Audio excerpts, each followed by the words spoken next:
Shalom, everybody. How are you doing tonight? It's so good to see you. Thank you so much for joining us tonight. And welcome to Facebook Live, Pirkei Avot. Must be Monday night, right? We've been doing this for about, 7, 8, 9 weeks or so. So people are always asking me, how long will I continue this? And I say I will continue until people continue to watch. Thank God, each of the videos that I do Monday night or Monday and Wednesday, each of them have anywhere from 250 to 400 views. So that's nice. That's more people than I would get at a synagogue audience. So I'm very, very happy to be doing this, and I'm happy that so many people appreciate these classes, these lessons, these shiurim, which I'm very, very delighted to do. Today, dear friends, our learning is sponsored by Hannah Kogan, who lives in Ma'ale Adumim in Mitzpeh Nevo, our former neighborhood. And Hannah Kogan would like to dedicate today's learning in loving memory of her dear and beloved mother, Eleanor Dorothy Bat Mamie Va'Arthur. And this is the 8th yahrzeit, which happens to be exactly Sivan 24, which is tonight and tomorrow. How do you like that? So thank you very much, Hannah, for dedicating our learning in loving memory of your dear and devoted mother of blessed memory. May everything that we learn today be a rising for her soul, as they say in Hebrew, le'ilui nishmata, and may it give her soul a lot of nourishment, what we do today and the kind of lessons that we not only learn, but we try to internalize during our lifetime, the next few days, few months, few years, God willing, whatever days that we have. So today we're going to be doing what I think is one of the most famous sayings of Pirkei Avot, of the Ethics of the Fathers. And this is a saying by Hillel. Hillel the Great, he was living in the 1st century, and he had so many outstanding, excellent phrases, quotes, lessons. He was just an amazing, amazing rabbi, philosopher, etc. So here's what he says. It says here in chapter 1, Mishnah 14. Chapter 1, Mishnah 14. It says here, Hu haya omer. Hillel used to say the following. And here's what he said. It's a 3-parter. And probably by now we know that a lot of Pirkei Avot, a lot of the lessons in Ethics of the Fathers is a 3-parter. Da-da-da-dum, ba-da-da-dum, and la-da-da-dum. So here's another very rhythmic, very kind of poetic. He says the following, and I think it'll probably ring familiar for many people listening at this time. All 2 of you. No, I think there's more. Okay, happy to have you. Hillel, Hu haya omer, he used to say, Im ein ani li, mili. If I'm not for myself, why is my name Millie? That's not what it means at all. It means to say, if I'm not for myself, who will be for me? It's a good question. If I'm not for me, who will be for me? We'll talk about that in a moment. His second part of the 3-part lesson, Uchesha'ani la'atzmi, but if I'm only for myself, ma'ani, what kind of a person am I if I'm only for me? And then the third part of his 3-part lesson, I think could be the most popular part of this lesson. Ve'im lo achshav, and if not now, matai, when? If not now, when? So let's take a look at these 3 parts. You can let me know by message or whatever if you've heard of this, sounds familiar. Once again, we are talking about the first chapter, Mishnah number 14. If I'm not for myself, who will be for me? And if I'm only for myself, what kind of a person am I? And if not now, when? So let's take a look at this first part. Im ein ani li mili, if I'm not for me, who will be for me? So what does Hillel advocate? What is he saying here? Is he saying that we should be selfish and just be for ourselves? Maybe. Is he saying, let's feed our own ego? That's a very healthy appetite, to feed our own ego. Is he advocating that? I have to be for myself. I have to be for me. Is he saying that we should be self-centered? If I'm not for me, who will be for me? Is he saying that make sure you're taken care of and don't worry about other people? Is that what he's saying? Is he saying build a home with no windows so you don't have to see other people, you don't have to see other people's problems, etc.? Is that what he's saying? And of course, I guess by now you would probably say, no, he's not saying that at all. What he is saying is what we often hear when we travel. Do you remember travel? Do you remember when we used to travel on airplanes? I remember those days. So you're on an airplane and they make all of those announcements. Here's how you buckle your belt, as if by now nobody knows how to do that. Here's what you do. But they always say to you, if God forbid there is any loss of cabin pressure, something will drop from right above you, and you take that mask and first you put it on yourself, and then you put it on your child, if you have a child sitting right next to you. First you do it for yourself, and then you do it for your children. A lot of people, when they first heard that, they said, wow, that's kind of counterintuitive. What, you're just going to let your kids be without any kind of oxygen while you're trying to figure out this contraption and pulling both sides of the elastic and trying to breathe? And of course, they always said, breathe normally. Man, if I'm dropping at 30,000 feet a minute, I'm not breathing normally. I just want to put that out there. Okay? But now that we understand, if you don't put it on yourself, you're not going to be much use to your children. So you have to put it first on yourself, and then you put it on your children or whoever else in your row, in front of you, behind you, might need any kind of assistance. So when Hillel says, if I am not for myself, who will be for me?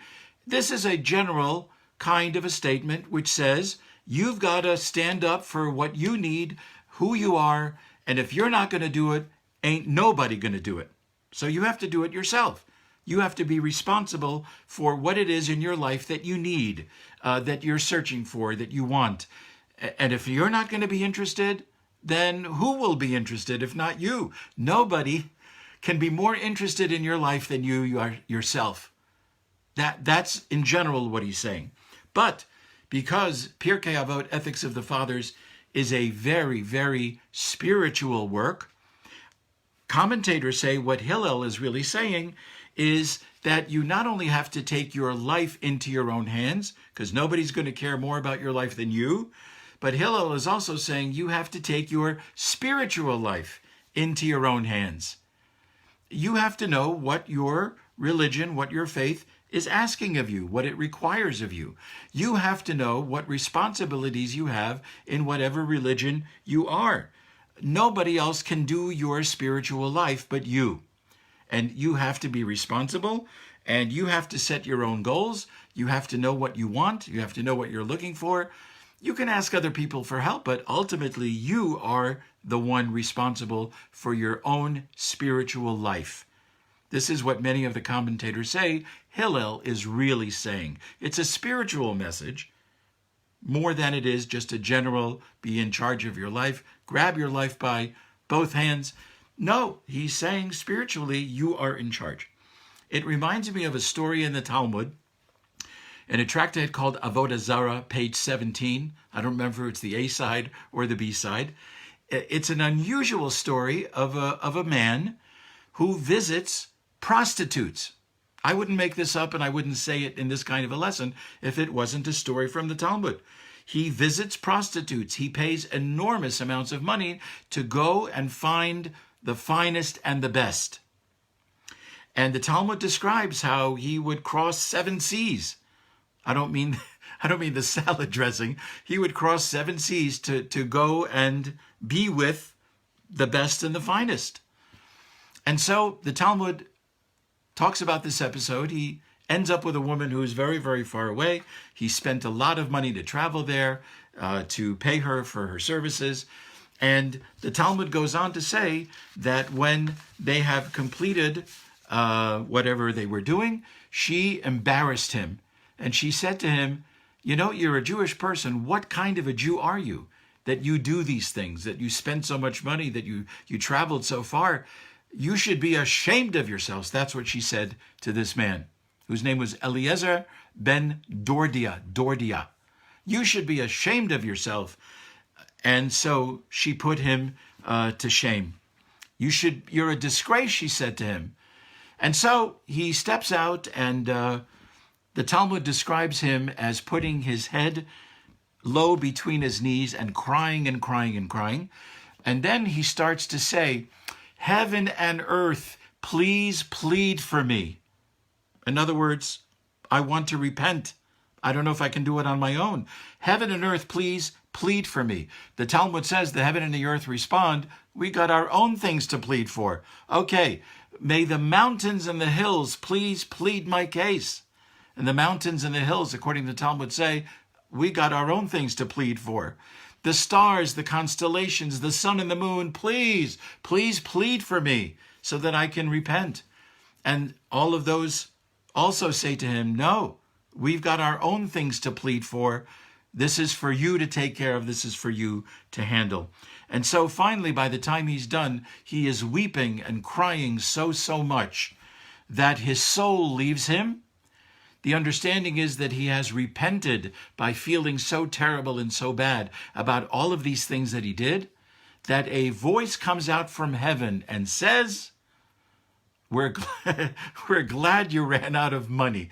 That's not what it says. A voice comes out from heaven and says, this rabbi, apparently given the title because of his deep repentance, this Rabbi Eliezer ben Dordia will now be invited into the world to come. It's also a story about the power of repentance. And the tagline at the end of the story, quoted by a rabbi, who says, sometimes an individual can gain their eternity, their world to come, throughout their lifetime by whatever they did. And sometimes a person's life, eternity or world to come can be gained in an instant, just like it was for Rabbi Eliezer ben Dordia. Anyway, why do I mention the story? I mention it because it highlights the fact that everybody's spiritual journey is their own. You have to own it. You have to take it. This is your job. Nobody else can do your spiritual journey. So there was a pastor that I used to watch on Sunday mornings, pastor, not a rabbi, named Dr. Robert Schuller. He was the pastor of the, what was it called? The Crystal Cathedral in Garden Grove, California. I remember one time being right there at that cathedral, and not a time of a service, just admiring it. Wow, it was like a really beautiful place. And he wrote a book. Dr. Robert Schuller wrote many books. One of them was called, and that's why I mention it now, one of them was called, I think I'm not way off on the title, If It's Going to Be, It Begins With Me. And that title really highlights what Hillel was talking about. If it's going to be, it begins with me. I have to be in charge of my life, and I have to be in charge of my spiritual life as well. You know, if you're hungry, there's a prompt. Oh, I'm so hungry. And you go to eat something. You're thirsty. Oh, am I thirsty? There's a prompt, thirst. You go take care of it. If you're tired, that's a prompt to tell you you need to get some sleep. If you're poor, it's a prompt. You can't buy anything. It tells you you've got to go get some cash or find a job or whatever. But if your soul is parched, it doesn't necessarily always speak to you. So you have to, according to Hillel, you have to check your neshama.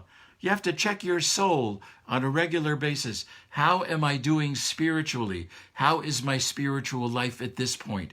Is it anywhere near what I'm hoping for? What do I need to add to it? Maybe I need to subtract from it, whatever it is. But this is what Hillel is saying in the first part of his message, where he says, Im ein ani li mili, if I'm not for myself, who is going to be for me? And then we come to the second part of his teaching, where he says, Ucheshe'ani la'atzmi, but if I'm only for me, ma'ani, who am I? What kind of a person am I if I'm only for myself. So, if I'm only looking out for me, what kind of a person am I? Because the bottom line, says Hillel and other great sages and great authorities, we are not here only for ourselves.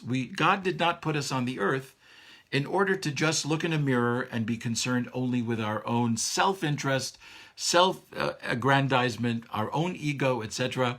We were meant to be put on this earth for ourselves, but also for others. What can we do for others? So, Uchshani la'atzmi, if I'm only for myself, ma'ani, what kind of a person am I? I also need to be cognizant and aware and doing something about the lives of others, and by extension, the spiritual lives of others. So, for example, if I can, I need to visit the sick. Okay, so you're going to tell me now with the virus, who's visiting the sick? And the answer is by Zoom, by Skype, other kinds of methods. Write an email. Since my mother, she should rest in peace, passed away about 7.5 years ago, when she did so, I got hundreds of emails from my rabbinic colleagues because it was posted on a rabbinic list. Hundreds of emails. We're so sorry, Elon, that your mother passed away. She must have been a great woman, etc., etc. It was very beautiful, very moving. Since that day, 7.5 years ago, I have missed only 1 or 2 opportunities to send emails to, whenever I get a notice on these rabbinic lists, here's how you can contact the person who just lost their fill in the blank. And I think in 7.5 years, I've missed 2 opportunities to send an email to those people and to extend my condolences. So have I been at their Shiva? No. Have I acknowledged their loss? Yes. And that's exactly what Hillel is saying. You have to be sensitive not only to your needs and to yourself, but the needs of others. People who are ill, people who are sick, people who are recovering, people who are mourning, mourning, people who are dealing with all kinds of issues. We ought to be aware and cognizant, and if we can, we ought to be doing something about it. Should we have Shabbat meals just by ourselves? They say it's a Yiddish phrase. I don't speak Yiddish, but I know a little bit. They talk about a person who's very selfish. They say they make Shabbos far sich allein, which means they make Shabbos for themselves. And Hillel would say, make Shabbos for others as well. Invite people, have them over for Shabbat, welcome them, bring them into the fold, bring them under the umbrella of a beautiful spiritual Shabbat. Bring other people closer to the Torah if that's part of what you can do. And this is exactly what Hillel was saying. Raise money for community events, community types of whatever the community needs. Try to raise a little money, raise awareness, do what you can do. Everybody can only do what it is that they're good at and what it is they can do. There's a commentary called the Meiri. Meiri commented a lot on pages of the Talmud, and he says, when Hillel says, Uchesha'ani la'atzmi, when I'm only for myself, the word atzmi can also mean when I'm only for my bones. The word etzem, atzmi, can also mean bones. So the Meiri, this great commentator, what does he mean? He says Hillel might mean to say, if I'm only for my bones, meaning if I'm only for my physical self, what kind of a person am I? If I'm only for my physical needs, what kind of a person am I? What else should you be aware of? You need to be aware of your spiritual needs. That's the human being. The human being is made up of a couple of parts. There's the physical part and the spiritual part. And the physical part has ways to make us know that we need to address our physical part. But the spiritual part is a lot quieter. And we have to take inventory every once in a while and ask ourselves, are we doing spiritually what we might be able to do? Interesting thing. So the word balance, this is what Hillel is saying. We need to balance. You need to balance your own needs, physical, spiritual, and the needs of others. You are part of a community. Wherever you are, you're probably at home. Okay, this is my big guess. You're probably at home. But outside your home, there's a neighborhood. Outside the neighborhood, there's a community. Outside the community, there's a city. Outside the city, there's a state. Outside the state, there's a country. All of these things, it ripples outward. So we need to balance between what we need and the others. What do others need? So the Hebrew word for balance, to balance what you need and what others need, is the word izun, like E-E-Z-U-N, izun. And the word izun, if I'm not mistaken, the word izun means balance, but it comes from the word ozen. The Hebrew word for ear is ozen. What does the ear have to do with balance? If you know anything about physiology, you know that the balancing liquid is in the ear. What keeps us walking balanced, God forbid, is that liquid in the ears. And that's izun. Izun, to balance. And that's how much of life is all about balance. This is not a quiz. I'm just saying that so much of life is a balance and knowing how to balance between different needs, different desires, etc. Here is now the punchline of Hillel's teaching. So he already said, if I'm not for myself, who will be for me? But if I'm only for myself, what kind of a person am I?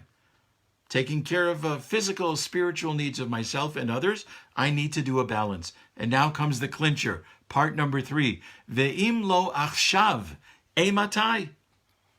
And if not now, when do I wear a tie? That's not what it means at all. If not now, when?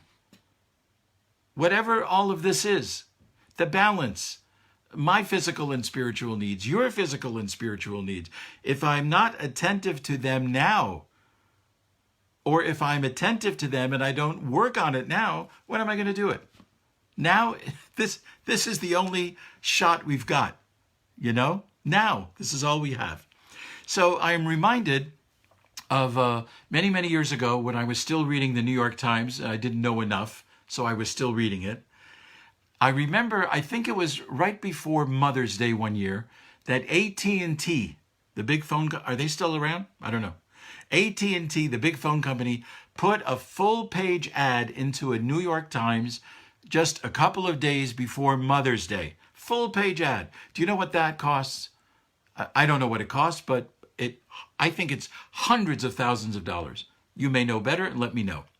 So they put in a full-page ad a couple of days before Mother's Day in the New York Times, and they wanted to make the idea that people should remember to call their mothers on Mother's Day. The very top in big bold letters of this ad, full page in the New York Times, which is not known for its Torah scholarship. Would you agree, New York Times? Okay. On the top of the full page ad, it had the phrase, again, call your mother. It had the phrase, if not now, when? That's exactly the quote from the third part of Hillel's teachings. Can you believe that? Who tipped them off that this is a phrase? This is a Jewish phrase. But that was the top banner. If not now, when? And this is the clincher of Hillel's teaching. If not now, when? So there was a popular phrase that my father, Alav Shalom, his name should be a blessing, he used to repeat a lot. And he did not create this phrase, but he used to say that yesterday is history, and tomorrow is a mystery, and today is a gift. And that's why they call it the present. Gift, present. Yesterday is history, tomorrow is a mystery, today is a gift, and that's why they call it the present. What do we have besides right now? Is our next 5 minutes guaranteed? I don't mean to be morose, but is it? You tell me. Our next 5 minutes, is it? I don't know. I do know it's not. Sorry to say. It's not a guarantee. Now is a guarantee. Achshav is a guarantee, and that's all we really have. I remember seeing a bumper sticker many years ago saying, I'll procrastinate tomorrow. if you procrastinate, if we procrastinate, well, we put things off, and who knows if we'll have a shot at the things that we've wanted to do, the things that were on our list for such a long time. I make a lot of lists. There's some things I scratch off right away. My wife will tell you this. And some things they sit on that list. I'm not saying that's the best way to do it. I'm just saying that I wish I was a better student of Hillel. If not now, when? If I see it on the list, I should get to it right away. But this was what he was saying. Let's not procrastinate, because we may not have the opportunity to do what we would like to do. Who was it? It was a movie with Robin Williams. I don't remember the title. Carpe Diem. Do you remember? This was kind of the theme. Carpe Diem. I think he told this to students. He was a professor. I don't remember the name of the movie. Carpe Diem. Seize the day. I used to think it was seize the fish. Like, what is carpe? But carpe diem is Latin, I think, for seize the day. Grab it. It's all you got. It's all you have is today or now. And that really is Hillel's message. The Chafetz Chaim, the great sage, authority, the Chafetz Chaim, who lived through the 1930s, if I'm not mistaken, the Chafetz Chaim used to say, don't listen to the soothing persuasion of the Yetzer Hara. Don't listen to the soothing persuasion of the evil inclination that wants you to put off self-improvement, wants you to put off everything that's important. This is what the Yetzer Hara does. Our evil inclination is sitting there whispering sweet, soft things in our ear. Don't do it now. Don't do it now. You'll have plenty of time. Do it another time. You'll get to it later. And the Chafetz Chaim is telling us, don't fall for that sweet message, that soothing message that tells you you're busy enough now. You don't need to get to that. Let's not fall for it, says the Chafetz Chaim. So he tells us that, Hillel, every moment is pregnant with opportunity. Im lo achshav eimatai. There was a great rabbi who visited the Rebbe of Lublin. Rebbe of Lublin. I've been in Lublin, Poland 5 times. And I've been at the grave of the Rebbe of Lublin. There was a Rabbi Dov Ber who would come to visit his Rebbe, the Rebbe of Lublin, and he would stay in the dormitory of the yeshiva. He would stay there, and in the morning, he was probably lodging overnight, and in the morning, he would knock on all of the doors in the dormitory, so you know he was really beloved, right? He would knock on all the doors, and he would make an announcement very effusively, and he would say, wake up, we have a guest today that is only here now, and you won't see him tomorrow. So people woke up with great excitement, and they said, what? What guest? Who are you talking about that is here only today and won't be here tomorrow? Who are you talking about? And he would say, the guest is today. Achshav, that's the guest. Didn't come yesterday, you won't see him tomorrow. You got to be awake for the guest today. Thank you, everybody, for telling me the movie is The Dead Poets Society. I really, really appreciate it. So here's a summary of what Hillel was saying. I see we're getting close to our 30-minute mark. Thank you again, everybody, for watching, commenting. I'll take a look at the comments in just a few minutes. Thank you for being with us. And once again, thank you to Hannah Kogan for dedicating our session today in loving memory of her beloved mother, Eleanor Dorothy Bat Mamie Arthur, on her 8th yortzeit tonight and tomorrow, the 24th of Sivan. A summary. What is Hillel saying when you summarize his whole teaching? He is saying the following. I have to be in charge of my spiritual life. I have to motivate myself. Others may motivate me, but it's all up to me. My spiritual life is my journey, and I've got to take charge. He's also saying that I have to balance what I need physically and spiritually with the physical and spiritual lives of my neighbors, my friends, my fellow people. I've got to balance it, which is not a very easy thing to do. And the third thing he is saying is, I've got to do it now. That is a fire that lights some people under them Now. Got to do it now. Not tomorrow, not later. But not everybody has that fire. I sometimes have that fire, sometimes I don't. Wouldn't it be nice to consistently have that fire of let's get it done now, let's do it now. Now is all we have, now is all we've got. And I guess Hillel would say, if it's worth doing now. Why? What was the old rule of procrastination? Why do today what you can put off till tomorrow? That's the procrastinator's rule. But it's not a good lesson. Why put off till tomorrow what you can do today? How you can improve people's lives, your own, our neighbors' lives, communities' lives. Why put that off if it's something that we can do today?